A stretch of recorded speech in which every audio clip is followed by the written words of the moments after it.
Hello and welcome to this special edition of the Civil Service World podcast. My name is Richard Johnston. I'm the acting editor of Civil Service World, and in today's podcast we are joined by the government's Chief Commercial Officer, Gareth Rhys Williams, to discuss the function's response to the coronavirus pandemic. Obviously, COVID-19 has placed unprecedented pressure across all of government, and in this interview, Gareth speaks about how the commercial function responded in the months since March. I started by asking him when he realised that coronavirus was going to have the impact that it has. Gareth Rhys Williams, thank you very much for joining us on the Civil Service World podcast. We wanted to get your reflections on the impact of coronavirus on the commercial profession and function in government. I guess the first place to start is to ask when you realised the impact that coronavirus was going to have. Well, Richard, thanks very much for asking me onto this, and I think it's an important subject, so I hope this is interesting for your listeners. I guess, look, we're in February and March. We were all watching the telly and seeing the charts and so on. And at that time, do you remember there were all those ghastly pictures from Italy that got everybody worried? But I think the thing that really triggered me was a couple of colleagues coming back from a COBRA meeting, talking about the urgent need for ventilators. It was the thing that struck me most and struck them most out of that meeting. That's what really triggered us into thinking, hang on, what can we do to lean in and help colleagues in the NHS? Mm-hmm. And that I think was Friday the 12th, I think, or maybe Thursday the 12th of March. So was that among the kind of immediate steps that you took when you realised that was around the ventilators?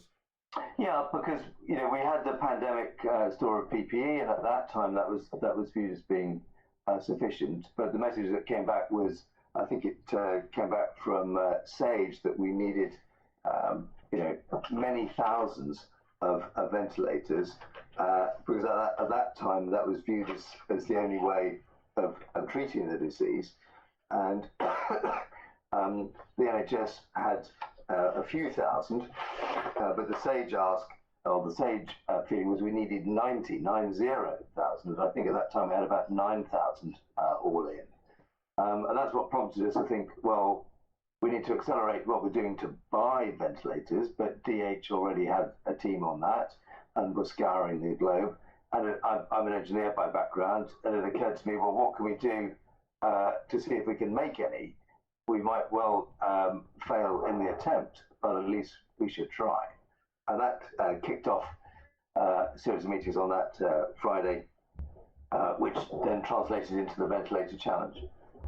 And on the ventilator challenge point, before we move on to some of the other procurement and commercial issues that arose, do you look back on that and think that was a remarkable success in the short time that it was put together? How do you reflect on it now we've kind of passed perhaps the initial first peak of it? So fortunately we didn't need 90,000 ventilators. Those forecasts turned out to be too pessimistic, which is great news. What we did manage to do in very short time was boost the NHS's capacity to 30,000, which even in that first peak, I think the maximum that were ever used was about 3,000. So we've got plenty spare. And in two ways, I think this was an astonishing achievement. We built from scratch, from designs that were similar to a ventilator, but not quite. They were designs for an anesthesia machine, which is different to a ventilator in the same way that a diesel car is different from a petrol car. So it sort of looks the same, but is quite different actually under the bonnet.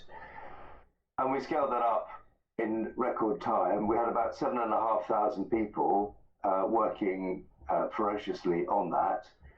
Not only building the ones that we did actually put into production, but we had 5 other designs ready to go had we needed more volume than it turned out we did need. And we did all that in 3 months. And that compares to the industry. One of the industry leaders said it takes them 5 years to get a design into production. And we did all that in 3 months. So just an astonishing achievement by civil servants working really closely with multiple partners in industry, absolutely flat out. It was just a triumph of joined up government, I think, and a real showcase for British engineering. And the NEO liked it. You don't see every day. Well, indeed. We'll come on to some of the lessons that come from that perhaps in a second. But just you mentioned PPE as well.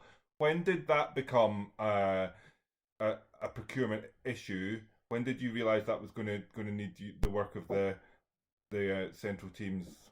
So we had there's an excellent procurement team in the organisation that supplies the NHS, SSCL, and they've been buying PPE, and we had a big pandemic stock. But it turned out that the equipment in that stock wasn't what we needed.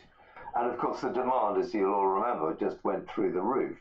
At the same time as supply from China, because much of it came from China, was curtailed, because of course the Chinese had their own COVID problems and a number of factories were shut. So you had soaring demand, restricted supply, and lots of intermediaries thinking that they should get into this market and basically hawk stuff around that they either did have or were trying to get, or perhaps actually did have. And you remember the gazumping word in house buying. I mean, this was just rife. And the team we had on that rapidly got swamped. And we went from a team of about 50 to, we added in about another 500 people from across government. DE&S lent in, DFE, pretty much lots of departments, obviously the commercial central teams as well, putting together a team to triage the offers of help that were coming in. I think we had 30,000 offers of help came in response to one of the Prime Minister's calls to arms, which we needed to sift through. And that was an enormous success, but again, starting from a standing start. And I think that shows the flexibilities of civil servants generally, but I think also the strength of the functional model, in that, across the commercial function, we knew where people were who could help, and of course they did jump in and do just that. Obviously, we're moving into what looks like a second spike in terms of cases. The Prime Minister has made his announcement last week that the current kind of restrictions are going to apply probably for around 6 months. When you look at the lessons from that initial response, is the commercial and procurement function in government better prepared for what it's going to face in the months ahead to take the lessons from the initial response?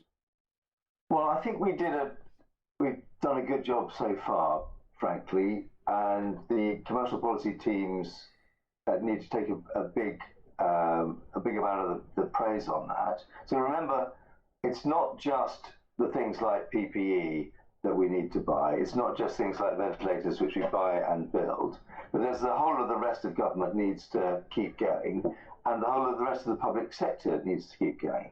So a couple of the changes in what might sound fairly dry procurement policy notes were transformative, and they came out in early March, doing two things. One, allowing what's called the Regulation 32 emergency buying, which effectively allows procuring colleagues to move on sort of emergency measures and do things much quicker.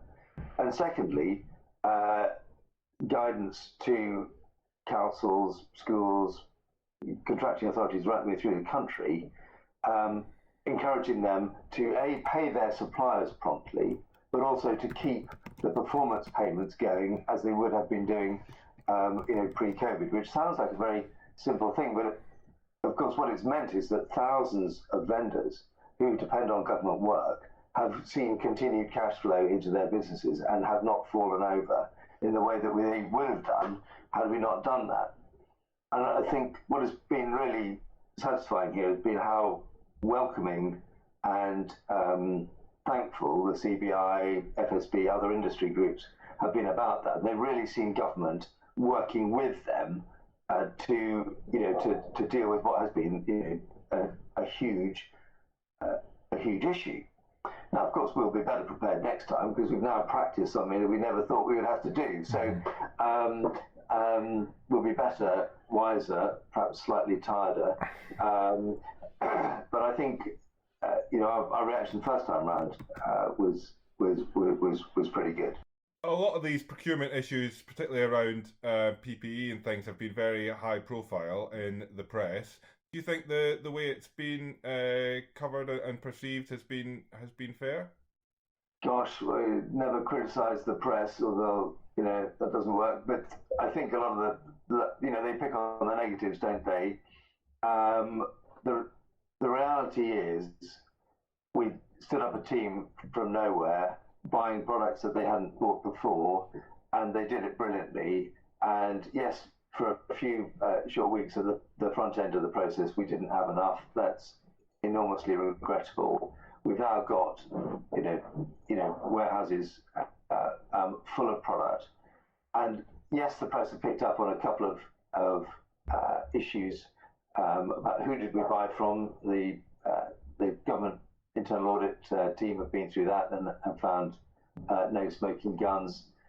And I think the last time I checked, the quality stat was that of the product that had been delivered at the time I got the stat, I think 0.13%. 0.13%. So, quite a small percent of product arrived out of spec. So that's with a new team dealing with new vendors the other side of the world. That's astonishingly good. If Sainsbury's did that well, you'd feel pretty good about it. So while of course ministers are right to be impatient, the public is right to be impatient. I think given the scale of the uplift, colleagues should feel quite proud of what they achieved there. You mentioned the collaboration and the joined up working across the civil service. It's something that you and I have discussed before, and I'd urge everybody who's listening to this to look at the previous interviews that Gareth has kindly done for Civil Service World. But has the COVID response kind of shown that the obstacles to that kind of joined up working can be overcome, or shown which ones are kind of essential and which ones can be mitigated somewhat? Like what can you take from how it happened this time to apply it more generally? I think the analogy I used last time was because I think it was during the time of the World Cup, wasn't it? A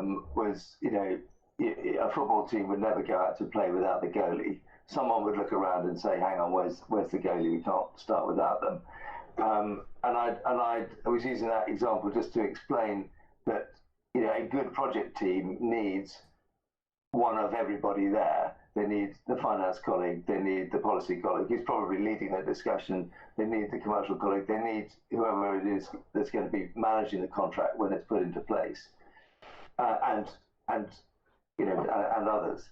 So I think what working in an emergency situation in a very high speed, high pressure environment does is that message comes home to everybody very, very quickly, because the thing is happening at such speed that you don't have time to catch up the bits that got missed. So everybody's in the meeting together. And I think if we can, obviously we don't want to be going through the COVID experience anymore, but I think if we can retain that fast way of working, perhaps not quite so fast, that sort of joined up way of working, that will be a huge benefit to the way the civil service works, and the way we're able to deliver, and that really ties totally into the better results theme of the reform agenda. And yeah, the reform agenda is, as you say, ongoing and going to be very interesting. There's a lot of work in train in the function that I know that you have been involved in, contract management capability program to improve commercial and contract management practice, things like upskilling the profession and the function across Whitehall. Has all that work had to stop during COVID, or has that been kept going? So some and some. I mean, the reality is, Richard, isn't it, that everyone has been working their socks off, for months now, and so the time available for training and personal development has, had to go on the side, on the back burner for a lot of people. Our reaction to that has been to move all our courses online. We already had a really fantastic contract management foundation course online, and if there's anyone listening who hasn't signed up for that, it's free. It's available through Civil Service Learning and other platforms. It's absolutely fantastic. If you're managing a contract, managing a vendor, please do that. And there's further courses lying behind that. Couldn't resist the plug. That's one each. We're even now. We've had nearly 10,000 people on that so far, and my target is 30,000. And so we've had to pause some of those things. We've moved our assessment centre online, which I think will make it more inclusive in all senses of the word, which is good. And we're continuing to reach out to colleagues in the wider public sector to invite them into the same training.